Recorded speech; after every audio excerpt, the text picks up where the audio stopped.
प्रधानमंत्री मोदी कर्नाटक चुनाव में क्या गेम चेंजर साबित होंगे, ये मैं रिकैप आपको फटाफट दिखा रही हूँ। 31% लोग कह रहे हैं, सहमत नजर आ रहे हैं कि हाँ, प्रधानमंत्री नरेंद्र मोदी का करिश्मा जो है, जो ब्रांड मोदी है, वो चलेगा। थोड़ा सहमत 37% लोग हैं। कुछ लोग असहमत भी हैं, लेकिन वो आंकड़ा बेहद कम है। 32% लोग जो है वो असहमत है। तो सहमत और थोड़ा सहमत को अगर हम जोड़ दें तो वो बड़ा फीसद हो जाता है, लगभग 68% वो हो जाता है। कर्नाटक में किसको कितनी सीट मिलेंगी, बड़ी खबर इस समय की हम आपको बता रहे हैं। थोड़ी देर में ओपिनियन पोल का ये बड़ा आंकड़ा आपके सामने होगा, किसको कितना वोट परसेंटेज। क्या जेडीएस एक बार फिर किंग मेकर की भूमिका में ही नजर आएगी? क्या टाई होगा बीजेपी और कांग्रेस के बीच में, या फिर बीजेपी सीधे सीधे बाजी मारेगी, या इस बार डीके शिव कुमार फैक्टर जो है वो कर्नाटक की जनता को अपनी ओर खींच पाएगा? तो ओपिनियन पोल में अगर हम आंकड़ों की बात कर रहे हैं तो अभी तक हम आपसे सवाल पूछ रहे हैं, लेकिन आगे हम आपको बताएंगे कि किस पार्टी को कितनी सीट बनेंगी, यानी कर्नाटक की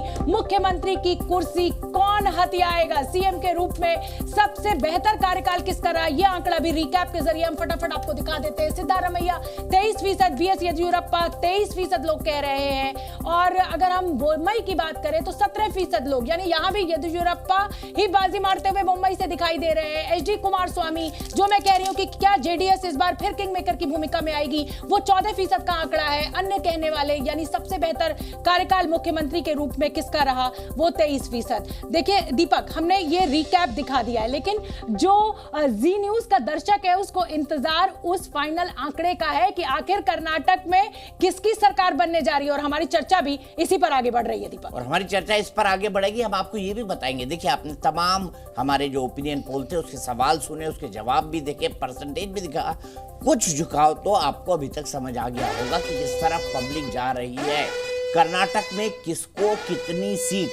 अब जो है हम ये बॉक्स जो है आपके लिए ओपिनियन पोल का खोलना चाहते हैं। तो थोड़ी देर में ओपिनियन पोल का आंकड़ा आएगा, हम आपको एक एक डाटा बताएंगे, हम आपको ये समझाएंगे किस आधार पर हम इस निष्कर्ष पर पहुंचे हैं, और हमने आपको ये बताया कि कौन कौन से मुद्दे वहां पर हैं और किस तरीके से जो है वहां पर चुनाव होने वाले हैं।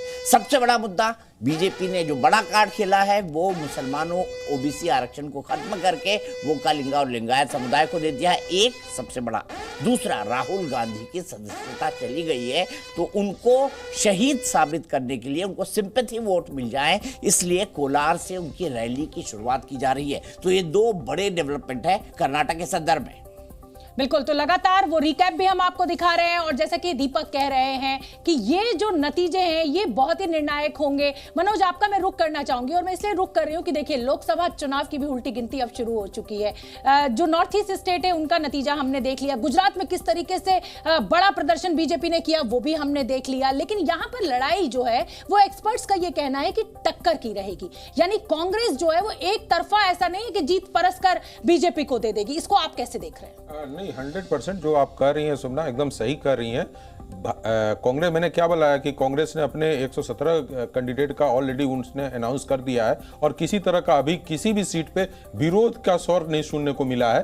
तो ये समझ में आता है कि कांग्रेस अपनी तैयारी अच्छी कर रखी है और वो चुनाव लड़ने के मूड में है। रही बात की क्या होगा, ये तो अभी हम आंकड़े में जाएंगे तो समझ में आएगा। लेकिन भारतीय जनता पार्टी जिसके बारे में कांग्रेस कर रही है कि ये पूरी तरह से यहाँ उखड़ गए हैं, ऐसा भी नहीं है कि वो इतने आसानी से सत्ता को पाते हुए दिख रहेंगे। तो हम जैसे जैसे आंकड़े जाएंगे समझ में आएगा कि जो सीटें आ रही हैं किधर से आ रही हैं, वोट परसेंटेज की तरह कौन सा कम्युनिटी मेरे पास आ रहा, ये हम लोगों ने डिस्कशन कर लिया कि उसमें किस किस मुद्दे हैं जो बीजेपी को प्रभावित कर सकते हैं या कांग्रेस को प्रभावित कर सकते हैं।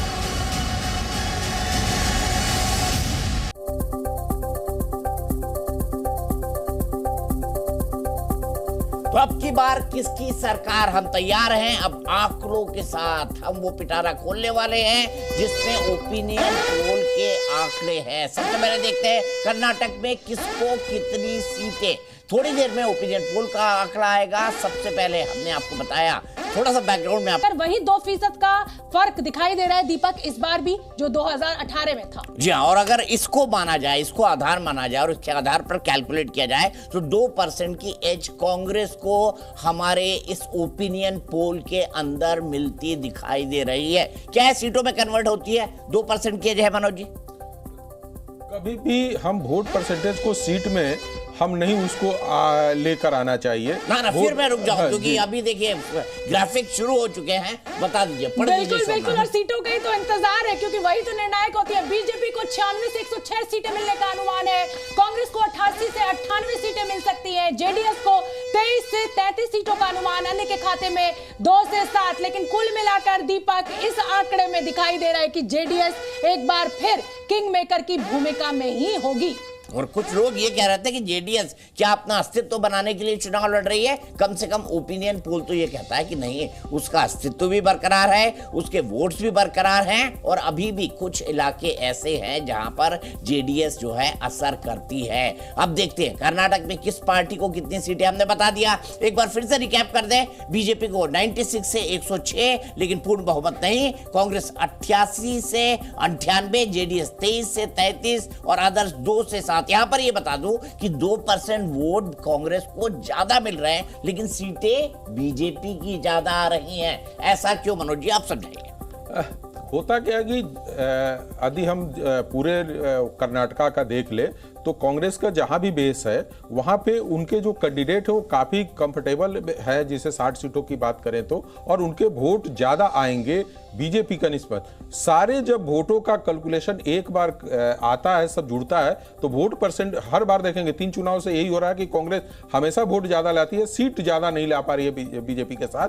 तो ये कारण इस बार भी दिखेगा कि जहां पे बीजेपी के हैं मार्जिनल सीटें निकालेगी लेकिन ज्यादा निकालेगी और उसके पास सीट का बेस ज्यादा रहेगा। ठीक है, प्रेम शुक्ला जी हमारे साथ दीपक जुड़ चुके हैं और सवाल मेरा यही है कि तमाम कोशिशों के बाद, आरक्षण जैसी बढ़िया लॉलीपॉप देने के बाद भी आप बहुमत का जो जादुई आंकड़ा 113 का वो छूते हुए नजर नहीं आ रहे हैं। एक बार फिर JDS king maker Prem Shukla ji.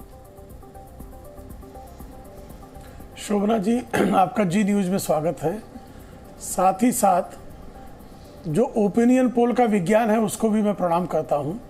लेकिन इसी ओपिनियन पोल ने, जब कर्नाटक का आप 2018 का ओपिनियन पोल देखेंगी तो 2018 के ओपिनियन पोल का औसत जो है वो भारतीय जनता पार्टी को 87 सीटें और कांग्रेस को 96 सीटें दे रहा था। लेकिन जब ओपिनियन पोल की जगह एक्चुअल पोल का जब परिणाम आया तो भारतीय जनता पार्टी को 106 सीटें और कांग्रेस 76 सीटों पर सिमट गई थी। 30 सीटों का अंतर भारतीय जनता पार्टी और कांग्रेस के अंदर था। इस बार तो आपका ओपिनियन पोल 106 सीटें तक भारतीय जनता पार्टी को ले जा रहा है, 96 से 106 सीटें। तो हमें पूरा विश्वास है कि भारतीय जनता पार्टी को स्पष्ट बहुमत अपने बूते मिलना सुनिश्चित है। हमारे में जो कमियां और रहेंगी उसको दूर करके हम अपने प्रचार में सशक्त प्रचार करके, हमारे कार्यकर्ताओं के स्तर पर काम करके हम निश्चित तौर पर जीत सुनिश्चित करेंगे। ठीक है, जीत सुनिश्चित करेंगे, प्रेम शुक्ला जी ये कह रहे हैं। लेकिन ये ओपिनियन पोल है, मैं बता दूं ओपिनियन पोल में क्या होता है। अभी कैंपेन शुरू नहीं हुई है, अभी ना राहुल गांधी मैदान में उतरे हैं क्योंकि कोलार में उनकी रैली है सत्यमेव जयते, जहां से उनके कैंप। ठीक है, ओपिनियन पोल की बड़ी बातें शोभना पढ़ दीजिए, फिर मैं आगे बढ़ूंगा। ओपिनियन पोल में हमने लोगों से यह भी जानने की कोशिश की है कि आखिर मुख्यमंत्री के रूप में उन्हें सबसे बेहतर उम्मीदवार कौन लगा है। बड़ी बात है, बीजेपी को 96 से 106 सीटें मिलती हुई दिखाई दे रही है, कांग्रेस को 88 से 98। कुल मिलाकर बहुमत किसी को भी मिलता हुआ नहीं दिखाई दे रहा है। जो इस समय की सबसे बड़ी खबर है वो ये कि कर्नाटक में किसी भी राजनीतिक दल को स्पष्ट बहुमत मिलता हुआ नहीं दिखाई दे रहा है। जेडीएस एक बार फिर किंग मेकर की भूमिका में उभर कर सामने आ रही है। ओपिनियन पोल में कोई भी पार्टी, चाहे वो कांग्रेस हो और चाहे वो बीजेपी हो, बहुमत के आंकड़े से दूर है। यानी 113 जो जादुई आंकड़ा है वो ना बीजेपी छू पा रही है ना कांग्रेस छू पा रही है। जो आंकड़ा निकलकर सीटों का सामने आ रहा है उसमें कोई भी पार्टी का इस समय फिलहाल के इस ओपिनियन पोल की अगर बात करें तो अभी कोई भी पार्टी स्पष्ट बहुमत पाती नहीं दिख रही है। लेकिन जैसा कि दीपक कह रहे हैं, अभी तो चुनाव प्रचार शुरू ही नहीं हुआ है। अभी तो मैदान में न मोदी उतरे हैं न राहुल गांधी उतरे हैं। उसके बाद यह आंकड़ा जरूर बदलेगा दीपक। ठीक है।